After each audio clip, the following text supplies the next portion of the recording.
धनबाद में बैठकर, साहेबगंज में बैठकर और कोडरमा में बैठकर घाटशिला का निर्णय नहीं लेंगे। जो घाटशिला को जानते हैं वो टीम वहाँ बैठे, आज उनकी बैठक है, आप निर्णय ले, हम लोग मोहर लगा। अनाउंसमेंट मिलेगा ना जल्दी? हाँ, मुझे लगता है कल तक अनाउंसमेंट हो जाएगा कि घाटशिला से हमारे पर रूपरेखा तैयार है ना? रूपरेखा बहुत ही मजबूती के साथ तैयार है। 56 पंचायत है, 4 प्रखंड है, 4 प्रखंडों में कौन कौन पदाधिकारी जाएंगे, 56 पंचायतों में कौन कौन पदाधिकारी जाएंगे, किस भाषा में संवाद करेंगे, किस मुद्दों के साथ संवाद करेंगे, ये सारी चीजें तय हो चुकी है। सरकार पर देखिए, चतरा ही नहीं, झारखंड का हर एक कोना हम लोग जाएंगे, झारखंड के जनमानस से संवाद करेंगे और हम लोग उनसे अपील करेंगे कि एक बार कम से कम झारखंड की राजनीति में झारखंड लोकतांत्रिक क्रांतिकारी मोर्चा के ऊपर विश्वास जताए, उन्हें आशीर्वाद दे, ताकि आज एक विधायक होने के नाते जिस मजबूती के साथ हम सदन में लड़ रहे हैं, भिड़ रहे हैं, मुद्दों की बात को लेके जा रहे हैं, सदन की सार्थकता से सदन को परिचय करवा रहे हैं, शायद हमारे विधायकों की संख्या बढ़ेगी, सत्ता दल में हमारी भागीदारी होगी, नीति निर्धारण में हमारी भूमिका होगी, तो शायद हम लोग और बेहतर और अच्छा कर सके। ये हम लोग जनता से अपील करेंगे। इसीलिए हर एक जिला में, हर एक प्रखंडों में हम लोग जाएंगे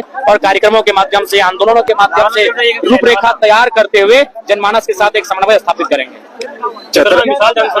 बालू का मुद्दा देखिए, बालू का मुद्दा हर एक घर का मुद्दा है और सरकार पता नहीं क्या उनको कमीशन मिल रहा है या फिर क्या उनको फायदा मिल रहा है, तो सिस्टमेटिक रूप से बालू का घाटों की नीलामी करने को लेकर, संचालन को लेकर कहीं न कहीं प्रतिबद्ध नहीं है, जिसे खामियाजा राज्य की भोली भाली जनता को भुगतना पड़ रहा है। तो निश्चय ही विधानसभा के पटल पर इस बार भी बालू संबंधित जो मामला है वो मजबूत है।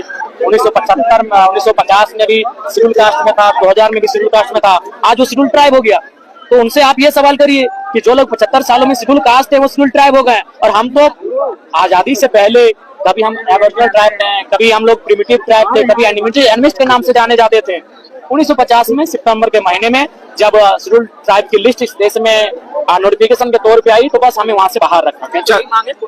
चतरा आज बखूबी समझ में आया, निसंदेह भविष्य में आपके माध्यम से कई दफा और समझा जाएगा और समझने का सिलसिला जारी रहेगा। लेकिन घाटशिला के लिए कोई बड़ा अपडेट? देखिए, घाटशिला को लेकर आज हमने बार बार कहा कि हम लोग अपनी पार्टी को लोकतांत्रिक रूप से चलाएंगे, और घाटशिला चूंकि कोल्हान में आता है, जमशेदपुर के क्षेत्र में आता है, इसलिए हमने कहा कि हम लोग हजारीबाग में बैठकर, धनबाद में बैठकर, साहेबगंज में बैठकर और कोडरमा में बैठकर घाटशिला का निर्णय नहीं लेंगे। जो घाटशिला को जानते हैं वो टीम वहाँ बैठे, आज उनकी बैठक है, आप निर्णय ले, हम लोग मोहर लगा। अनाउंसमेंट मिलेगा ना जल्दी? हाँ, मुझे लगता है कल तक अनाउंसमेंट हो जाएगा कि घाटशिला से हमारे पर रूपरेखा तैयार है ना? रूपरेखा बहुत ही मजबूती के साथ तैयार है। 56 पंचायत है, 4 प्रखंड है, 4 प्रखंडों में कौन कौन पदाधिकारी जाएंगे, 56 पंचायतों में कौन कौन पदाधिकारी जाएंगे, किस भाषा में संवाद करेंगे, किस मुद्दों के साथ संवाद करेंगे, ये सारी चीजें तय हो चुकी है। सरकार पर क्या लगता है? सरकार, चूंकि हम लोग अभी विधायक है और दूसरा बात हम लोग ओपोनेंट में है, तो जाहिर सी बात है सरकार की जो नीतियां सही नहीं है, जनता के लिए लाभकारी नहीं है, और नीतियों को जनता के बीच उजागर करना भी हमारा कर्तव्य है। तो निश्चय अगर सरकार अच्छा काम करेगी तो नीतियों की सराहना होगी, अगर गलत कार्य करेगी तो नीतियों की आलोचना होगी।